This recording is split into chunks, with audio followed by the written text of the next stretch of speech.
Hello friends, this is Thaddeus from Going Nerdy, and I am very excited about the latest bit of information, and that is Ben Kenobi. General Ben Kenobi is going to be this month's or November's log-in character. Now with that, there's a lot of things that could potentially be in the works, and I think by tomorrow, sometime this week, we will find out what many, if not all of those things are. But what I want to do in this video is focus on what Jedi need a rework. Now, I will argue that not every Jedi needs a rework, and not every Jedi needs an extensive rework, but there's a number of them that are really important to rework. I have come up with a list of 8 different Jedi that need rework. Now, these are going to be no surprise to you.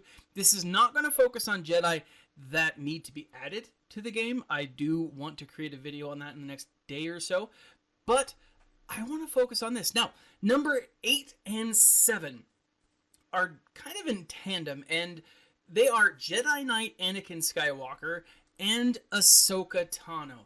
Now, Jedi Knight is, I believe, one of the things that I think he's missing here is another unique ability. And I think that unique ability is something that's going to give him an offensive advantage, something that allows him to be better, to be just phenomenal. If you look at the Clone Wars series, not necessarily the Clone Wars movie, or if you look, but this is where Jedi Knight Anakin comes from. If you look at the Clone Wars, he is a very strategic leader. He is a very powerful leader, and the 30% offense and 20% critical damage under his leadership ability just doesn't do enough. Now, if he had some kind of unique ability that would allow him or grant him additional offense, maybe depending on who he's fighting against or who he's fighting with, that could be, I think, a very strategic move. I would prefer that his leadership ability be increased to gain maybe 40% offense and 30% critical damage. Something to that extent. I do like when an ally is evaded, they gain advantage, but maybe even giving allies an increased evade. 7 is obviously Ahsoka Tano. Ahsoka is one of those great characters who's fun. I loved playing with Ahsoka when she was new to the game, and earlier on in the game she was a great character, but really there's a few things that need to be fixed with her. First and foremost, her leadership ability shouldn't grant Night Sisters a specific buff. It doesn't make a ton of sense to me. Now, maybe there's something in the Clone Wars that I just missed about this character where she works with Night Sisters. I know that she and Asajj have some kind of like back and forth. There's this weird... It's like a sexual tension between Asajj Ventress, and not Ahsoka, but like all Jedi. And I don't rightly get it. I mean, I kind of get Quinlan Vos because of the book, but I don't know why the Obi-Wan Kenobi Asajj Ventress tension is there. I don't get it, rightly so. But it doesn't make sense for her to have a leadership ability, Ahsoka specifically, to have a leadership ability that gives Night Sisters anything. What she should have a leadership ability with is the clones. She needs to have more connection to the clones. Now, the reason that I'm talking about Anakin and Ahsoka together is because they've already had a rework of sorts. They already had a buff. Now, this was a couple of years ago. So this was right when the I don't even remember right when this was, but this was in response to the Jedi sucking. And I think there was more to it for sure, but really I think these two characters don't need an extensive rework. They just need to be buffed a little bit and increased a little bit. And if Ahsoka had some kind of connection with the clones in the leadership role, and then maybe if that daring Padawan also extended to clones, I really think that could create some much needed usefulness and revamp the clone faction. I don't necessarily know. Now, number 6, Imagundai. Imagundai, however you say it. But really his name, for those of you who don't know, Imagundai, or Imagunda, is meant to be, I'm gonna die.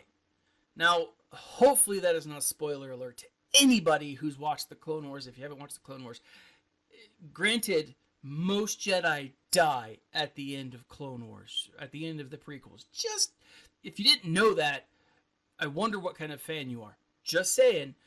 But Imagundai, he is a character who dies actually in the Clone Wars. And he dies defending, essentially, the Rylothian people. And it's a really cool scene. It's super emotional. Like, crazy powerful emotional. Now, there's one thing that I would totally... Again, there's a couple things that I would totally fix with him.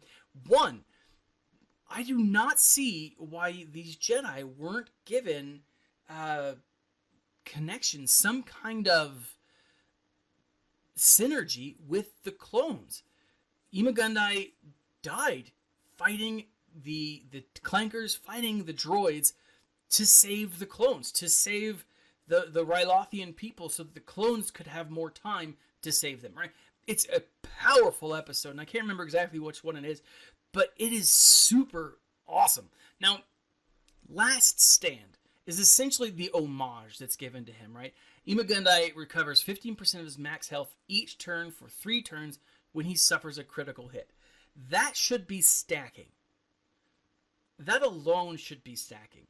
And there should also be like if Imagundai, is in a, the first to die with clone troopers or something like that. All clone troopers get some kind of unremovable buff. That would be awesome. Maybe if it was just an unremovable 50% defense or plus 50 defense. Something simple. Maybe it doesn't need to be a Zeta. Maybe it's simply an Omega. I don't rightly know. But he needs something because his sacrifice meant a lot more to a lot more people than this game gives it credit for. Now, number 5, Kit Fisto. Kit Fisto is really a solid character, and he doesn't need much of a rework. He specifically needs something to update him. Now, again, Kit Fisto was a really powerful Jedi, and I think that there's a lot of potential here with him.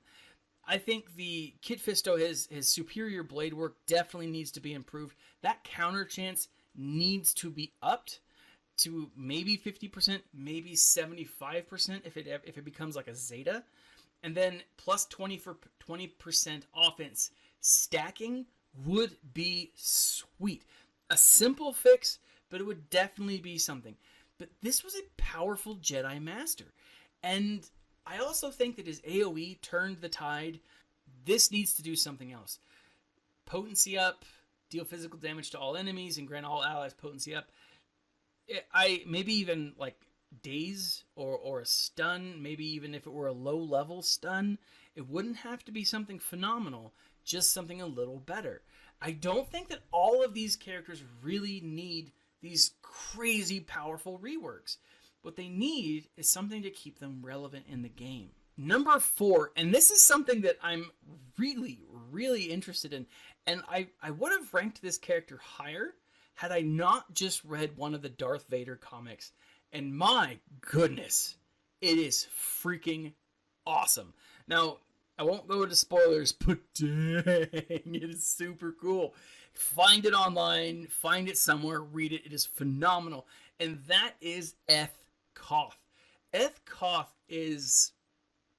really, his only use in this game is against droids. And he's an easy farm. He's a powerful character. I would love to see his anti-droid specialist increased. Again, something very simple. Something, maybe it's a plus 40% critical chance, plus 20% critical damage when attacking droids, stacking until some random thing happens, right? Again, leader, he needs to be connected to the clones. They all need to be connected to the clones. It makes sense. But Eth Koth also needs to have some kind of connection to the leadership of the Jedi. He was a powerful Jedi. He was a great Jedi. I think Eth Koth, improving Eth Koth, simply put, would be a great boon because he's an easy farm.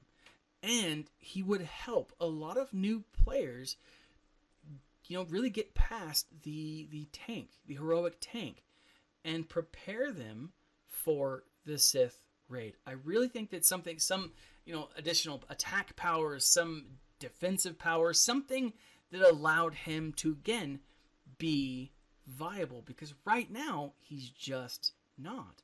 And that's unfortunate. Now, number 3 on the list, and we are getting down to the last 3. You guys are probably totally guessing who I'm going to put as number 1. But number 3 is Plo Koon. Now, and the reason I'm talking about this right now is Plo Koon was a huge part of the Clone Wars cartoon. He was a major player, and we don't see him playing as much of a viable role here.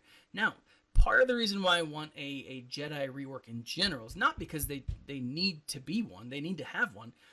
We need to have a Jedi rework because we need the clones to be more viable. We need to have these characters in the game at least be adjusted. Now, Quelling Blow, deal physical damage to target enemy and dispel a random positive status effect on them with a 50% chance to dispel all positive status effects on them, or effects instead. If an effect is dispelled, Plo Koon gains defense up for 3 turns. Now, what I would like to see is, instead of maybe defense up, maybe taunt and some kind of defense percentage up, right? He is a tank, and having that on a basic attack would be awesome. Now, maybe if it were not if an effect is dispelled, if all effects are dispelled, Plo Koon gains taunt and defense up, right? Or defense up for 3 turns and taunt for 1 turn. Something to that extent, right? That would be really, really cool.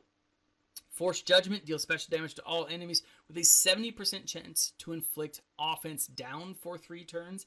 I also think that this should stun the primary enemy, or daze the primary enemy, or again, do something. Now, his Take Charge defensive, his next special is called Take Charge. All allies gain defense up for 4 turns.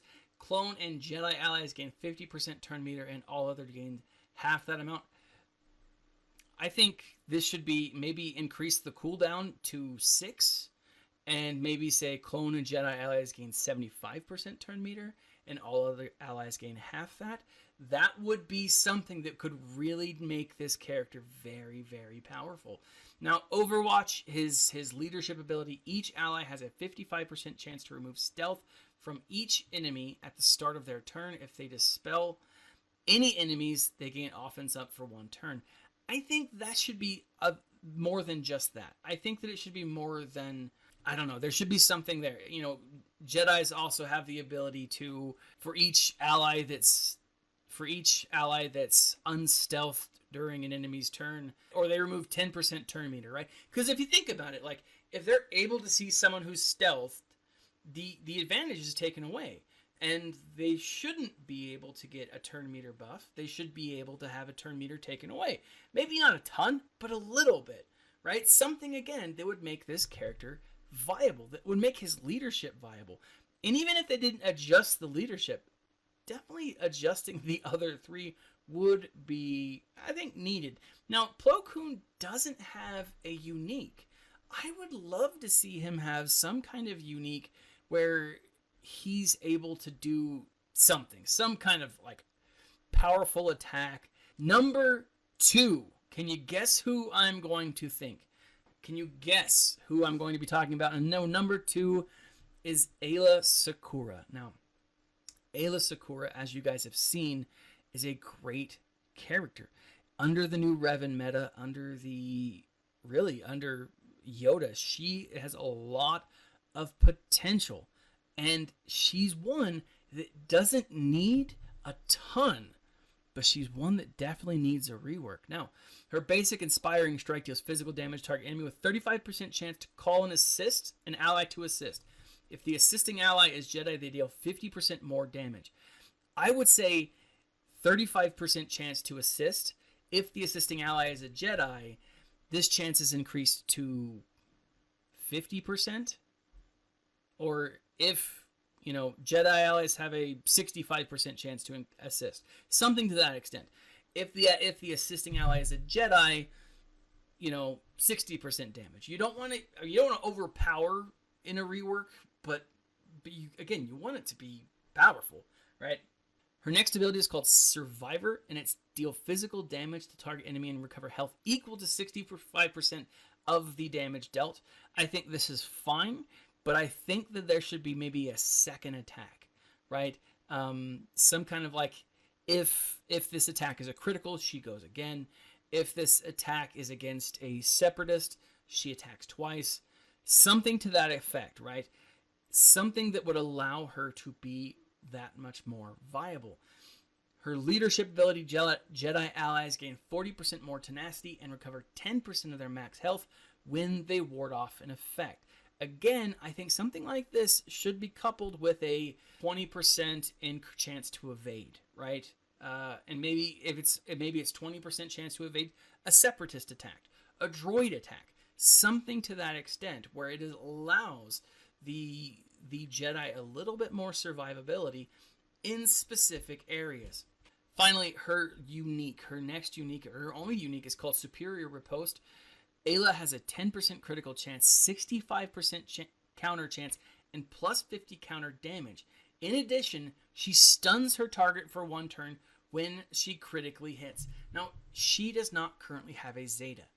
This is one that I would love to see a Zeta added to. Increase the counter chance, increase the counter damage, and maybe stun. If she scores a critical hit, she attacks again. Something to that extent, right? Now, again, that can be a dangerous thing because, you know, she's attacking with her basic. Her basic is going to call someone in. If she has an assist from a Jedi, it's an instant crit. Something to that extent. If it's an assist from a Jedi, maybe what she also does is instant crit and stun. I don't rightly know, but something to that effect would be awesome. Now, before I get to number 1, I'm going to go through and tell you all of the characters that didn't make the cut. And I'm going to go through these real quick. So we've got Barisafi, Bastila Shan, Ezra Bridger, General Kenobi, both Yodas, Jedi Consular, Jedi Knight, obviously Jedi Knight Revan, Jolee Bindo, Kanan Jarrus, Luminara Unduli, Old Ben, or Obi-Wan Kenobi, and Qui-Gon Jinn. All of those characters are very solid and still have use in the current game. With the exception of Jedi Knight Guardian and Jedi Consular, I do think that the rest are really good. Now, I don't rightly think that Jedi Knight Guardian and Jedi Consular need solid reworks. If they need anything, they just need a touch here or there when it comes to power or health or speed or something. Nothing that's going to make them like uber meta. We haven't seen a ton of these random characters becoming uber meta, and we don't rightly need to. What that leaves me with is my number 1 choice, Mace Windu. Of all the Jedi, Mace Windu needs a rework to make him viable. We need Mace Windu to be a powerhouse, because let's face it, Mace Windu was a powerful character, was a powerful Jedi, rivaling the likes of, you know, Master Yoda and so many others. Had Anakin not, you know, cheap shotted him, let's face it, you know, Clone Wars would have ended differently. If you look at his ability, Invincible Assault, deal physical damage to target enemy. If Mace is above 50% health, this attack deals 50% more damage. If he's below 50% health, he recovers health equal to 70% damage. I'd leave that as is. I wouldn't change much of that, right? Smite deals special damage to target enemy and remove all positive status effects. 2 things need to be out of this. Something to bring down these separatists, and something to take on specifically the Sith. 2 little sections, 2 little addendums to that ability need to be added. Now, Vapad, his leadership ability is kind of odd for me. I think Vapad should actually be a unique, because Vapad was his style of fighting, right? It was his lightsaber style, and so one that he created himself. As a leadership ability, it needs to be reworked. But Vapad does need to be a unique that he uses. His leadership ability, Vapad, Jedi allies gain 20% offense and 9% critical chance, and they recover 5% of their max health when scoring a critical hit. Now, I think that should be stacking. Maybe not all of that, but something to that extent. Again, I think that he should be more powerful when surrounded by Jedi, right? Now, granted, his ability makes him kind of a loose cannon, makes him definitely connected to the dark side, so I'm really curious of how that would play out. But let's look at Vapad as an ability, something there should be like tap into the dark side, tap into, in a character's whatever, and just decimate them, right? If it's a Sith, he gets an additional bonus. A Separatist, he gets an additional bonus. But I don't rightly know how that would work. They need to switch that. Vapad was his fighting style, and it shouldn't be his leadership ability. Finally, his unique Shatter Point, which was his ability to kind of see the weakness in all of his enemies, in all of his the people that he fought. At the start of each of his turns, Mace has a 45% chance to expose a random enemy until the end of his turn. This effect can't be resisted. In addition, Mace gains 25% turn meter when he attacks an exposed enemy. I think that should be extended. I think that 45% chance, maybe leave it as it is, but maybe he has a 45% chance to expose all enemies, or maybe all Sith enemies, or all droid enemies, or something to that effect, all Separatist enemies. If that were the case, maybe it's doubled for those factions. Maybe it's doubled against Separatists. Maybe it's doubled against Sith. Something to that. I don't rightly know. And then leave it as in addition, he gets 25% turn meter when he attacks an exposed enemy. Maybe his basic should also deal expose. And maybe with Shatterpoint, he attacks a second time. Or if he attacks an exposed enemy, he gains 50% critical damage. I don't rightly know, but something to that effect. Mace Windu needs a rework. He is a great character. Now, these are the Jedi that I think need to be reworked. Whether they will be in the next couple of weeks or months, it is yet to be seen. What do you guys think? Leave a comment in the section below. Like, subscribe, share. This has been Thaddeus from Going Nerdy, and as always, stay nerdy, my friends.